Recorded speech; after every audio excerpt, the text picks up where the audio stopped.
Retour plateau, nous sommes en direct sur Direct Investisseur et mon premier invité c'est Louis-Antoine Michelet. Louis-Antoine, bonjour. Bonjour Bogdan. Vous allez bien? Très bien, et vous-même? J'aime beaucoup votre costume. Ah, c'est normal.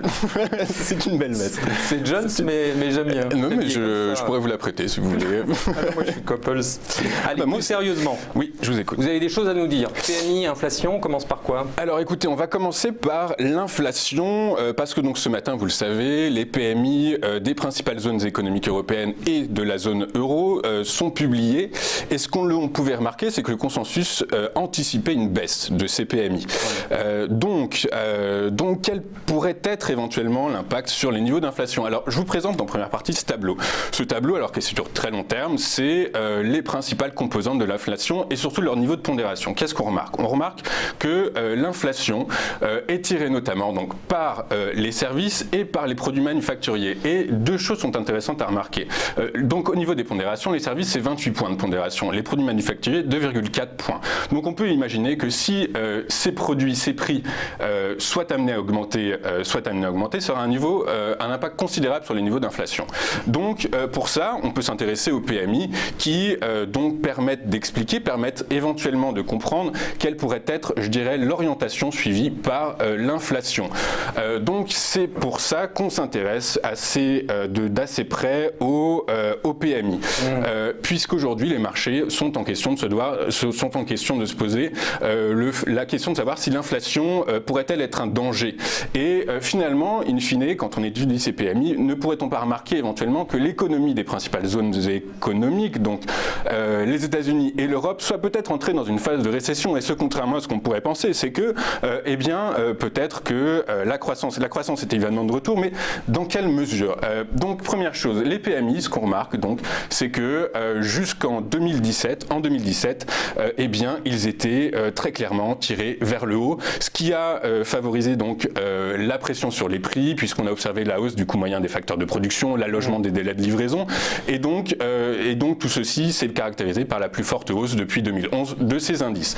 Ceci étant, le consensus donc, alors je n'ai pas malheureusement sous les yeux les PMI flash, donc c'est les PMI estimés diffusés par IHS Markit ce matin, donc on verra dans quelle mesure le consensus s'est trompé en nous. Toujours est-il que on peut éventuellement estimer que l'inflation en 2018 ne soit pas forcément au rendez-vous. Donc qu'est-ce que ça peut signifier? Eh bien, attention, c'est pas ce que pense le marché. Hein. Alors justement, mais le marché... Montrez-moi, parce que sur votre graphique, je ne sais pas comment vous arrivez à voir ça. Alors en fait, graphique. On va repasser très rapidement le graphique. Alors effectivement, j'aimerais bien voir votre raisonnement là. Ça m'intéresse un petit peu. Alors effectivement, donc deux choses. Ce graphique, juste, c'est de la théorie pure. Juste, il permet d'expliquer quelles sont les composantes de l'inflation. On les a toutes, elles sont répercutées. Là, on est sur la France. C'est l'inflation française, c'est les critères définis par l'INSEE. Ceci étant, ils sont les mêmes pour tous. Donc, on prend les niveaux de pondération le plus élevé. Les services, 28 points. On prend le plus bas, le produit manufacturier, 2,4. Donc, on peut imaginer que ces deux composantes, ces deux variables, ont un impact considérable sur l'inflation. Donc, ensuite, le deuxième tableau, alors effectivement, c'est de la prospective, le deuxième tableau fait par IHS Markit qui finalement nous explique que les niveaux d'inflation pourraient être amenés à augmenter en 2018. Ceci étant, d'un point de vue complètement personnel, ceci me semblerait être un petit peu biaisé et un peu trop optimiste dans la mesure où on remarque qu'il y a une corrélation assez importante entre les niveaux de PMI et, in fine, les évolutions de prix, à la hausse ou à la baisse. Or, si les PMI sont amenés à baisser, on peut estimer que l'économie arrive en quelque sorte dans une forme de surchauffe et donc par la force des choses, l'inflation serait peut-être amenée à être tirée vers le bas d'ici quelques mois. En fait, on est un petit peu coincé entre le marché qui a envie de retrouver de l'inflation, ça c'est clair, ça arrangerait bien les affaires de tout le monde, et vous qui êtes en train de nous dire attention, ça ne se fera pas en ligne droite et l'inflation sera peut-être pas aussi élevée que prévu, et donc on risque d'avoir quelques petites déceptions dans ce domaine. Exactement, donc c'est pour ça qu'il faut s'intéresser maintenant à deux choses, l'évolution des obligations, l'évolution du marché obligataire et les stratégies des banques centrales. Pourquoi l'évolution des taux? Parce qu'on a remarqué que les taux longs et les taux courts, alors ce qu'on entend par taux long, c'est les 10 ans, le taux taux à 10 ans, et les taux courts, moi je prends le taux à 2 ans, que je considère comme étant court. Donc ce qu'on remarque, c'est que la courbe de ces taux est en train de se rapprocher.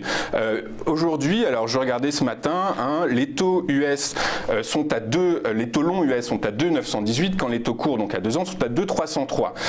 Donc on voit que l'écart se resserre, mais surtout on remarque également que les taux courts ont progressé sur la dernière semaine bien plus vite que les taux longs. Ils ont pris 2,58% les taux courts, quand les taux longs ont pris seulement 0,86%. Donc très clairement, il y a un aplatissement de cette courbe, et empiriquement, je crois que c'est Goldman Sachs de mémoire qui a pondu une étude très intéressante sur ce sujet et qui nous explique en gros que quand les courbes de ces taux se resserrent, eh bien on rentre dans une probabilité de récession importante. Donc c'est pour ça que il est important d'étudier les PMI, et c'est pour ça qu'éventuellement, et donc ça c'est la première chose sur les emprunts obligataires, la deuxième, les stratégies des banques centrales, eh bien elles pourraient être amenées à évoluer, dans la mesure où le marché, courant 2017, on anticipait une hausse de taux de la Fed. Fin 2017, on en anticipait 3.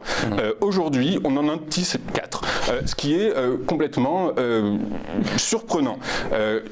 Donc, deux choses. La Fed doit faire attention à deux choses. La première, c'est finalement ne pas rehausser ses taux trop rapidement, puisque ça serait un signal très négatif envoyé au marché, mais également elle doit respecter son calendrier, dans la mesure où finalement ça voudrait dire qu'elle se soit peut-être éventuellement un peu trompée, et auquel cas ça pourrait... Pour l'instant, ça se passe plutôt bien. Ils ont bien jugulé ils ont réussi à bien communiquer. Alors, je pense que le marché est content. C'est pas la Fed qui a fait dévisser le Wall Street quand même. C'est pas la Fed qui a fait dévisser Wall Street. C'est un agrégat en fait de, je dirais, de conditions, un syncrétisme de décisions, qu'elles soient politiques, macroéconomiques, microéconomiques, etc., etc.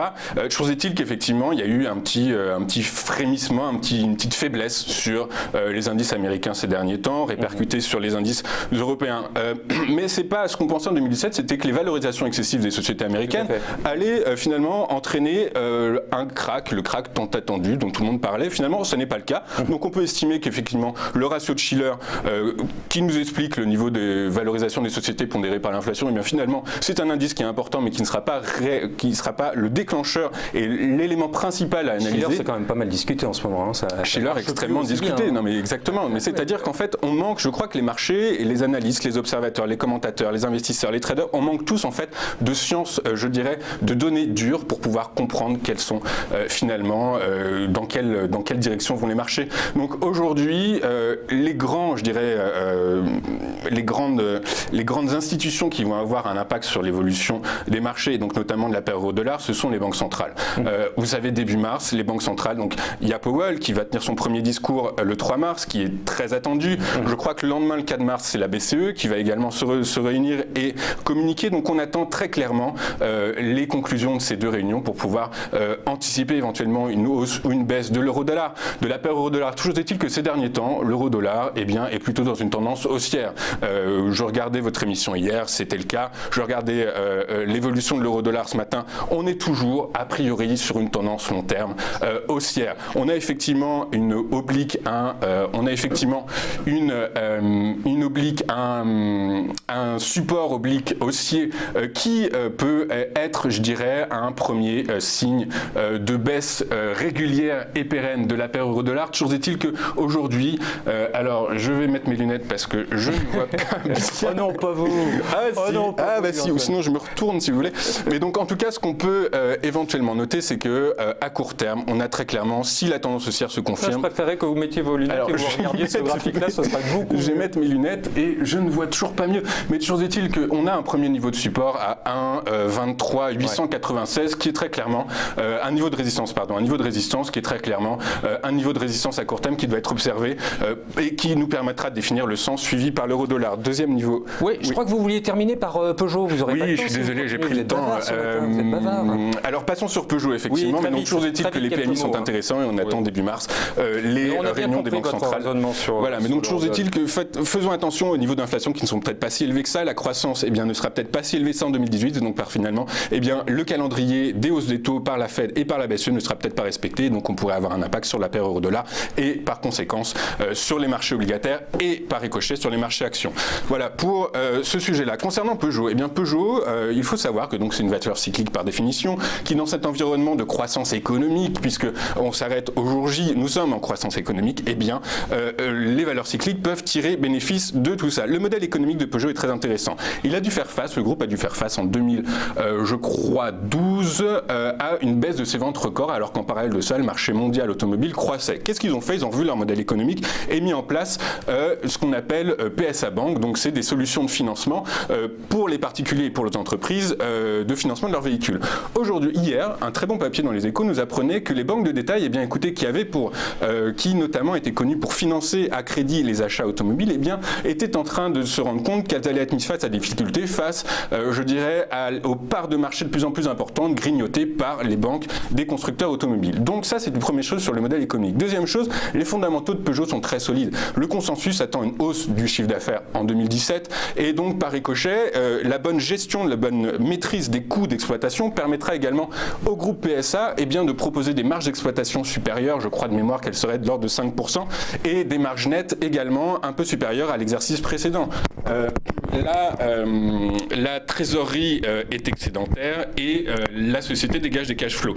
Donc tout ceci est le PER, le Price Earning Ratio, qui n'est autre que la capitalisation sur le bénéfice, et bien ressort, je crois, de l'ordre à 7 ou 7,5, ce qui est très faible. Donc ça peut être un investissement à court terme intéressant. D'autant plus que ces derniers temps, le titre Peugeot a évolué près d'un support et qui a peut-être permis aux acheteurs de se repositionner sur le titre pour éventuellement viser donc les 18,64 € dans un premier temps. Si ce mouvement se poursuit, le titre pourrait très clairement aller chercher les 20,49 € le titre qui était vu il n'y a pas si longtemps que ça, en fin d'année 2017. Donc voilà pour Peugeot qui peut être effectivement un titre à travailler à la hausse avec un premier niveau à 18,75, un deuxième à 20,49. A contrario, si le titre devait entamer un mouvement baissier, il irait chercher les 17,50 puis les 16,91. Eh bien écoutez, Louis-Antoine, c'est très complet. Merci beaucoup pour toutes ces informations.